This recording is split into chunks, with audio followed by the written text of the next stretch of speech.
그런데 남자친구가 하는 말이 이번 주에 시댁에 가야 한다는 거예요. 그래서 제가 너무 피곤해서 이번 주는 방문이 어려울 것 같다. 그리고 너무 자주 보자고 하시니 좀 부담된다고 말했어요. 한 달에 두세 번씩 시댁에 오라고 하시고 그 말을 고지고대로 꼬박꼬박 실행에 옮기는 남친도 답답했고요. 제가 남자친구에게 짜증을 냈더니 갑자기 어디론가 전화를 거는 게 아니겠어요? 여보세요? 엄마 이번 주에 못 가요? 나도 그렇고 민지도 그렇고 피곤한데 별일 없으면 자꾸 이렇게 부르지 마. 이제 속이 시원해? 네가 원하는 대로 했으니 됐지? 저는 어이가 없었어요. 얘가 뭘 잘못 먹었나 싶기도 하고 했는데 그래도 이건 아니다 싶어 저도 한마디 했죠. 그러자 한술 더 떠서는 나도 계속 연락받는 거 지긋지긋하고 중간에서 이리 치이고 저리 치이는 거 신물이 나. 짜증난다고. 라고 내뱉더니 집으로 가더라고요. 안녕하세요. 결혼 준비의 이모저모 예혼다반사의 리아입니다. 준호입니다. 준호 씨는 부모님과 사이가 좋으신가요? 네, 그런 편이죠. 그렇다면 자주 찾아뵈시겠네요. 많은 예비 신부들이 결혼 전부터 이 부분에 대해서 고민을 많이 하는 것 같아요. 바로 시댁 방문 횟수에 대한 부분인데요. 제가 예혼다반사 블로그를 운영하는데 예비 시댁 관련된 글 중에 방문 횟수에 관련된 글이 조회수가 굉장히 높더라고요. 아, 그런가요? 예비시댁이면 가족이 될 사이인데 어떤 것 때문에 사람들이 고민을 많이 하는 걸까요? 아무래도 어른들께서 원하시면 직접 거절하기가 힘들죠. 오라고는 하셨지만 그날 피곤해서 휴식을 취하고 싶을 수도 있고 스케줄이 있을 수도 있으니까요. 물론 결혼을 하면 가족이 될 사이는 맞지만 수십 년간 남으로 살던 사람들과 가족이 되는 것이기 때문에 충분히 적응하고 편해지는 시간이 필요하죠. 특히 우리나라는 유교 문화가 아직 존재하기 때문에 특히나 시부모님으로 모실 어른께서 말씀하시면 거절하기가 어렵죠. 그런데 사실 이럴 때에는 중간 역할이 아주 중요한데요. 남편 혹은 예비 신랑이 어느 누구의 편을 들기보다는 방문을 할 것인지 언제 할 것인지 등에 대한 결정을 내릴 때 합의를 충분히 거친 뒤 전달을 하는 것이 좋아요. 합의가 되지 않은 채로 섣불리 행동하다간 고부 갈등으로 번질 수 있거든요. 특히나 결혼 전 예비 시댁인 상태에서의 방문 문제는 더욱 예민할 수밖에 없는데요. 오늘 사연자분께서는 이 문제 때문에 알고 싶지 않았던 예비 시댁의 모습까지 보았다고 합니다. 영상 볼까요?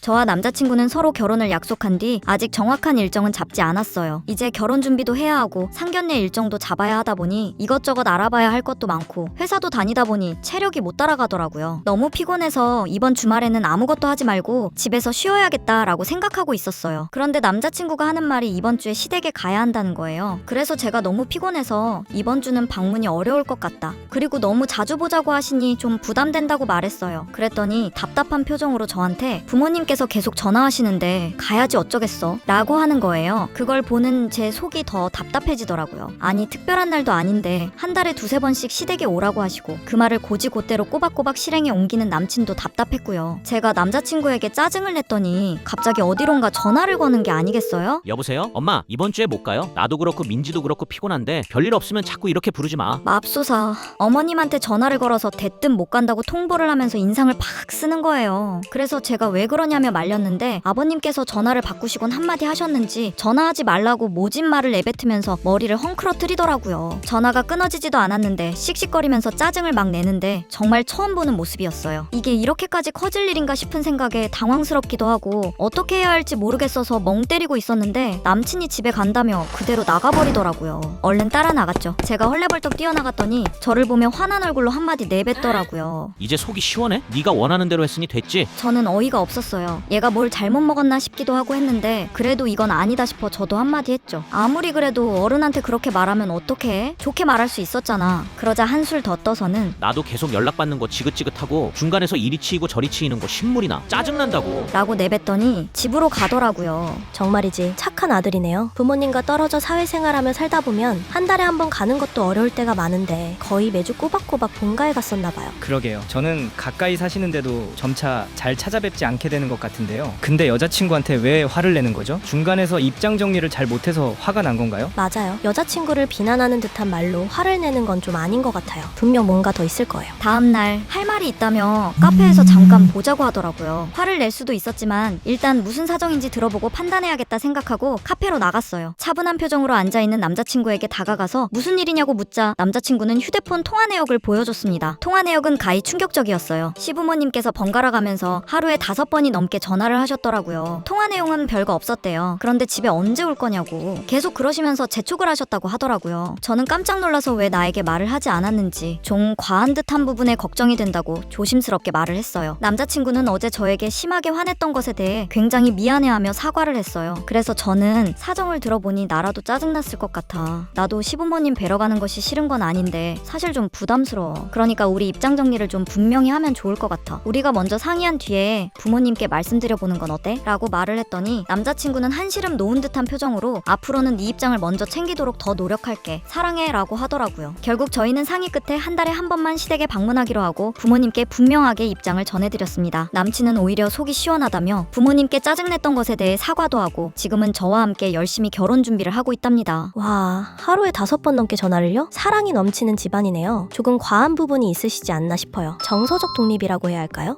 좀 그런 것이 필요한 듯 합니다. 부모님께서도 지금은 그러시겠지만 아들이 결혼을 하고 자기 가정이 생기면 점차 전화 횟수도 줄어들고 하실 거예요. 하지만 그때까지 남자친구분의 입장이 조금 난처할 일들이 있을 것 같네요. 부디 두 분이 안정적인 가정을 이루시는 그날까지 무탈히 보내시길 바랄게요. 앞으로 꽃길만 걸으시길 저 예혼다반사가 응원하겠습니다.